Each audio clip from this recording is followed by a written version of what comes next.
হর হর মহাদেব।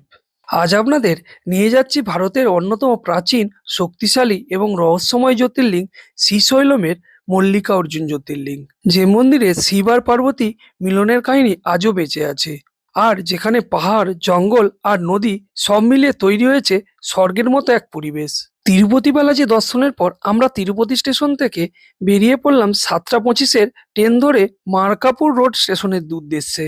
যার আমাদের ট্রেন ভাড়া লেগেছিল 700 টাকা করে, থার্ড এসিতে।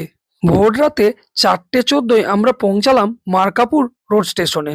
তারপর ওখান থেকে অটো ভাড়া করে পৌঁছালাম বাস স্ট্যান্ডে। ওখান থেকে বাস ধরে পৌঁছালাম শ্রীশৈলমের বাস স্ট্যান্ডে। বাসের ভাড়া লেগেছিল মাথাপিছু 100 টাকা করে। মার্কাপুর বাস স্ট্যান্ড থেকে শ্রীশৈলমের দূরত্ব প্রায় 85 থেকে 90 কিলোমিটার, যা পুরোটাই পাহাড়ি রাস্তা। শ্রীশৈলমে পৌঁছে আমাদের হোটেল খুঁজতে একটু প্রবলেম হচ্ছিল, কারণ ওখানকার তেলেগু ভাষা আমরা বুঝতে পারছিলাম না। অবশেষে আমরা একটা হোটেলে গিয়ে উঠলাম। হোটেলের ভাড়া নিয়েছিল 1500 টাকার মতো। শ্রীশৈলমে পৌঁছে প্রথমেই অনুভব করবেন একটা সাধারণ পাহাড়ি শহর নয়। এখানে একটাই শান্তি আছে, মন্দিরের ঘন্টার শব্দ, ঠান্ডা হাওয়া, পুরো পরিবেশটাই একটা আলাদা পরিবেশ। সানসেনে আমরা চললাম মন্দিরের দিকে। বাইরের আর্কিটেকচার দেখে যেন মনে হয় ইতিহাস কথা বলছে। এক এক করে আমরা প্রায় সব জ্যোতির্লিঙ্গই কমপ্লিট হয়ে যাচ্ছে। শ্রীশৈলম জ্যোতির্লিঙ্গ দর্শন, যেটা মল্লিকা অর্জুন নামে পরিচিত। এখানে লোকার রুমের ব্যবস্থা আছে, যেখানে মোবাইল ফোন, জুতো, চপ্পল ও লাগেজ জমা করতে পারেন।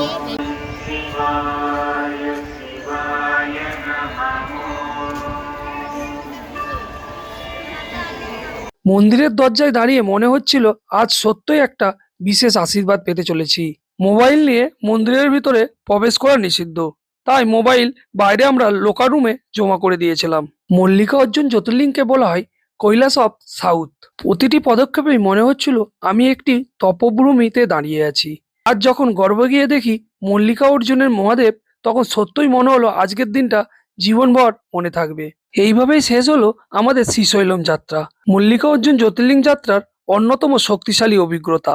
আজকের মতো এখানেই শেষ করলাম। পরের ব্লকে দেখা হচ্ছে অন্য কোনো তীর্থস্থানে। ততক্ষণ পর্যন্ত হর হর মহাদেব।